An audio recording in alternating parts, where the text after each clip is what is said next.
guys. So I actually have some exciting news to start off with. I've commissioned an artist to do some channel art and a bit of promo art for the channel. So we're finally going to start looking like a real channel now. So, go us. So anyway, back to today's topic. I wanted to talk about being a hairdresser. Now, oh boy, I'm not entirely sure where to begin, but I should say, when I was a hairdresser, I got an opportunity to skip a year of high school, the last year, and just go straight into a trades program to it's kind of an initiative to get kids, who have kind of already earned their credits to just get into the workforce and start kind of making money as soon as possible, which is great. You know, it's great for people who know what they want to do as a career. Now, I did not know what I wanted to do as a career, so I went into, there was automotive, culinary, hair design. I feel like there was more, but I have a terrible memory, and this was a long time ago, okay? I'm sorry, I'm old. But, anyway, so I went to hair design. And, I mean, as anyone who has watched my funeral director video knows, that's how I got my start into the best career decision I've ever made in my life. Or the worst, depending on how you look at it. So anyway, I was in this class, there was like 10 other students, and these people were selected from across the city. However, it was hosted at the school I was currently attending, so it kind of worked out really well for me. But in order to actually graduate that course, you had to have like 500 hours of in-salon environment time. I would say there was only one person in the entire class who had gotten paid for it. Everyone else was unpaid, which, thinking back on it, was a lot of time and a lot of money I could have been making. But it was an experience, that's for sure. So the salon I worked at was actually super tiny. It was smaller than a small apartment. Like, it was not a big store. So everyone was kind of cramped, but it was one of the most expensive salons from where I lived throughout Vancouver. I think there's only like 2 salons that were more expensive, and that's because they were a little bit more prestigious. So the expectations were pretty high. So I should also kind of explain that the dress code that we had in school, not main school, but in the trades area, was astronomically high. So you couldn't wear patterns, logos, images, so no animals, nothing, no flowers, no floral design at all, nothing with erratic patterns either. So really, I had a black shirt, and stripes didn't count as long as it wasn't plaid. So plaid was a no-no, but regular up-down or horizontal stripes were okay.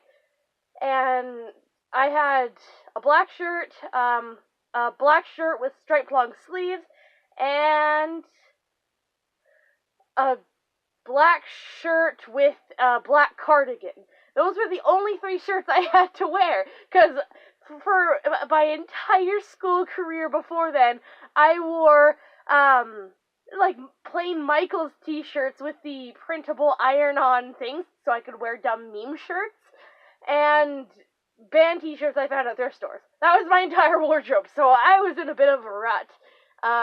I also used to suffer from hyperhidrosis, so that made wearing, and of course, my parents hadn't really done anything about it because they just thought, oh, it's normal.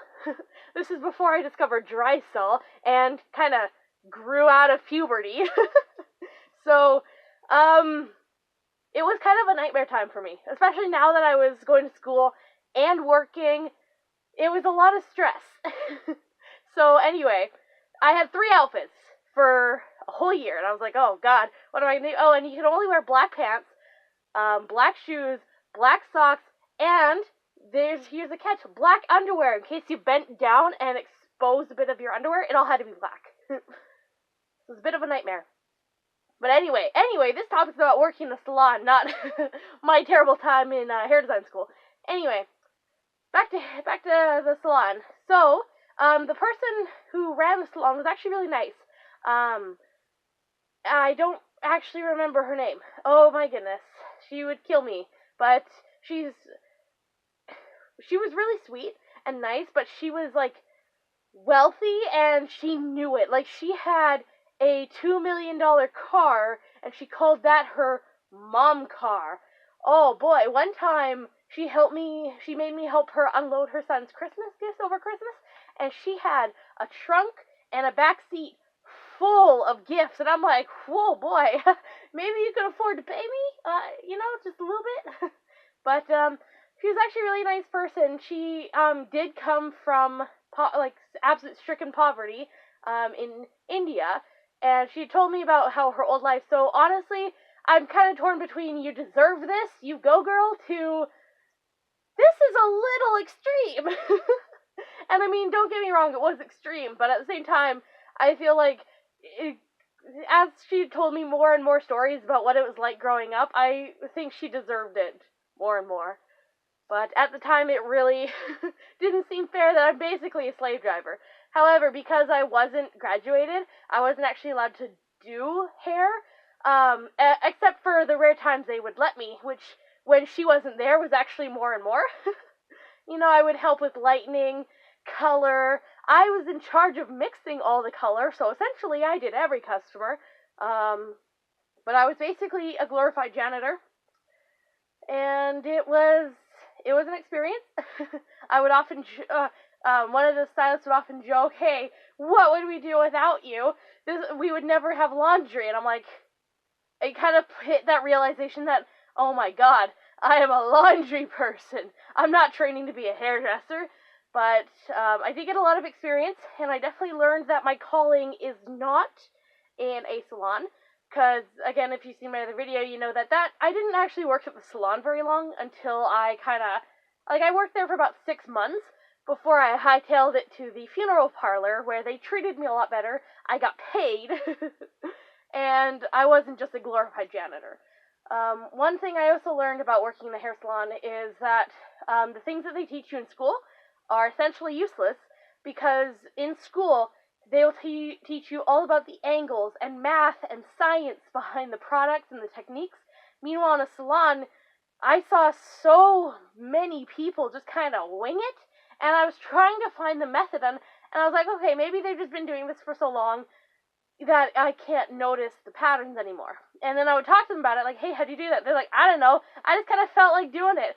It just felt right. And I'm like, okay. So hairdressing is more about a feeling, but not to bash on hairdressers. They put up with a lot of bullshit from a lot of terrible people that I've even seen that firsthand too. Like, you can't please people. And I think that's kind of just customer service in general, but I saw a lot of stylists getting flack from customers, so I know it's not only one way. However, it just kind of opened my eyes back then, when I was a wee babby, trying to figure out what I wanted to do in life, and it definitely opened my eyes to what I didn't want to do. Anyway, I'll be back hopefully next week with new channel art and intro, but I'm trying not to rush them because it's kind of a busy time. Anyway, have a good day, guys.